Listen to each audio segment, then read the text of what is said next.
Amber Pennycuff here in the studios of 104.5 The Zone here in Nashville, Tennessee, sitting down with Chad Withrow. Chad, talk about this upcoming weekend in the SEC. We have a huge game, LSU versus Alabama. What are your thoughts going into that game? You know, it's amazing because it really feels like, Amber, every week's kind of an elimination game for so many different teams. And this week you've got Alabama going to LSU. And it's so much fun to watch because, especially the SEC West this year, that round robin that's taking place right now between all those teams. You know, I think Alabama right now may be getting the benefit a little bit of the doubt in the rankings simply because the tough part of their schedule is still yet to come. And it starts this weekend at LSU. But it's so much fun to watch these games and know every week that more than likely what we saw last week with Ole Miss, which was heartbreaking with Laquan Treadwell, but that's probably going to put them on the outside looking into the 14 playoff. But every single week in the SEC, we're going to have more games like that where one team's going to get a little bit closer to being in that Final Four, and then another team's going to be eliminated. And speaking of SEC, you're a Tennessee alum yourself. What did you see in that Tennessee versus South Carolina game last weekend? I think we saw a little bit more of what we've seen before with Butch Jones, and that's resiliency. You know, this is a team that under Derek Dooley, you could, I'm not going to say quit, but you could see that click into their heads once they got down a little bit that, hey, it's not going to work out because we're Tennessee and we never win games like this. You've seen it now a couple times. The week before against Alabama, they're down 27-0. That has a chance to crater and be really bad.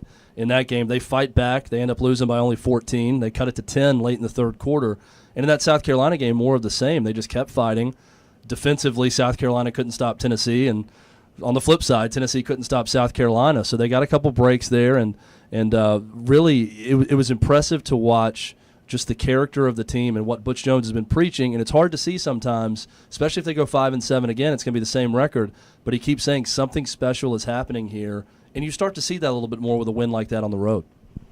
Completely agree, and especially that 2015 class they have coming in. Man, they're going to be stacked with talent the next couple of years, most definitely. And I'm also speaking on SEC football, the rankings that came out, so many teams from the West in those rankings. Do you think that they are deserving of their placements?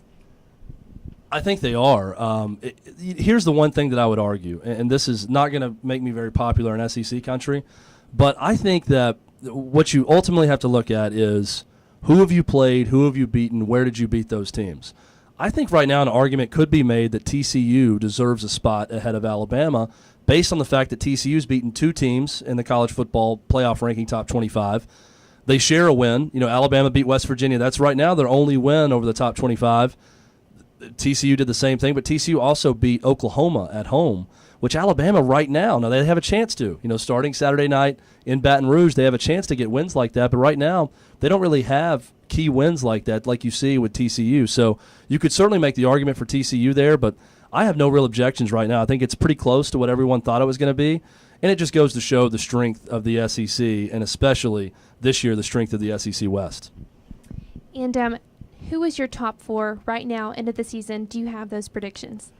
Oh, gosh. I think by the end of the year, Florida State is going to be one of them. I think that's safe to say based on their schedule. They're not going to get beat. They're going to be one of them. I still think Alabama is probably the best team in the country, right there with Florida State.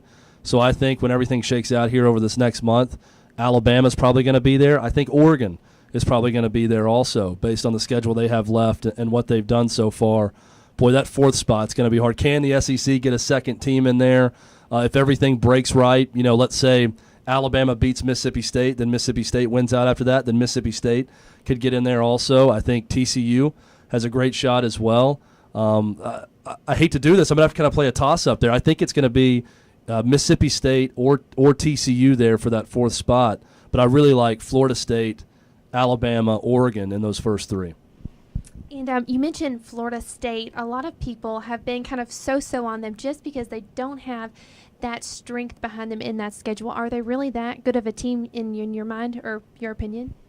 I think they're that talented, but I also believe the criticism when people say, okay, who have you beaten so far? Because you look at that home win over Notre Dame, and that looked really good, but how good is Notre Dame? They've yet to really beat anyone also. They give up, you know, in the 30s to Navy this past week, so I'm not sold on Notre Dame right now.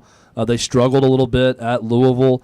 I think they're the most talented team in the country. I mean, we all get caught up in recruiting rankings, and for good reason. If you look at the teams who recruit well, Alabama, for instance, they're always in the discussion year after year. And I think that we look at Florida State and how they've recruited under Jimbo Fisher, especially with all the players they brought back from that national championship team a year ago, and for good reason. We're thinking they're the most talented team in the country. I still believe that. I don't know that they've earned a number one spot in the country based on who they've beaten, but they're still safe, I think, in that Final Four come season's end.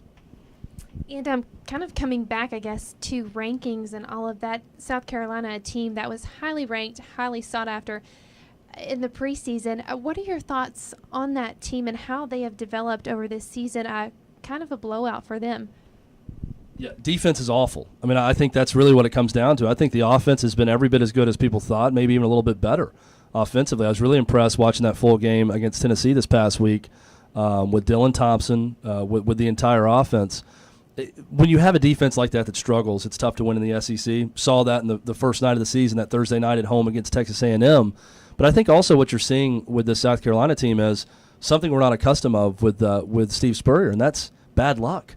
You know, Steve Spurrier's kind of made a career on having that mindset where they always feel like they're going to make a play and get it done late, and they've been the opposite this year.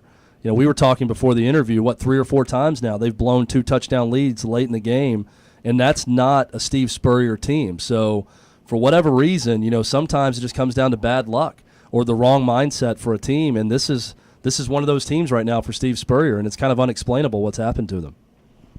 And, of course, Marcus Lattimore, news that he is retiring. Do you think that we will be seeing him on the sidelines anytime soon in Columbia? I think it'd be great because of what he gave to that university. I mean, he, to me, is the poster boy for lowering the age restrictions to go to the NFL. Or possibly changing that in some way, because it's so sad to see his career just riddled with injuries like that, especially before he even got to the NFL, because he may have been the best running back in America as a freshman there at South Carolina. So I know that he's loved in Columbia. I know Gamecock fans would love to see him back. I think it would be a win-win for both sides if he was back working for that football program in some capacity.